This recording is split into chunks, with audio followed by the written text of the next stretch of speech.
जिस रोज सूर फूंका जाएगा और हम गुनाहगारों को यूं इकट्ठा करेंगे कि उनकी आंखें नीली नीली होंगी, तो वो आपस में आहिस्ता आहिस्ता कहेंगे कि तुम दुनिया में सिर्फ 10 ही दिन रहे हो। जो बातें ये करेंगे हम खूब जानते हैं।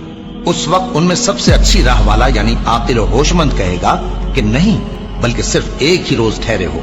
और ए नबी सल्लल्लाहु अलैहि वसल्लम, लोग तुमसे पहाड़ों के बारे में दरियाफ्त करते हैं, कह दो कि मेरा रब उनको राख बनाकर बखेर देगा, फिर जमीन को हमवार मैदान कर छोड़ेगा जिसमें तुम कोई नशेबो फराज न देखोगे।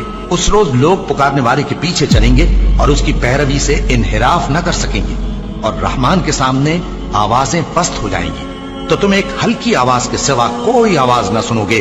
उस रोज किसी की सिफारिश कुछ फायदा न देगी मगर उस शख्स की जिसे रहमान इजाजत दे और उसकी बात को पसंद फरमाए। जो कुछ उनके आगे है और जो कुछ उनके पीछे है वो उसको जानता है और वो अपने इल्म से अल्लाह के इल्म का इहाता नहीं कर सकती। और उस जिंदा व कायम के रूबरू मुंह लटक जाएंगे और जिसने जुल्म का बोझ उठाया वो नामुराद रहा।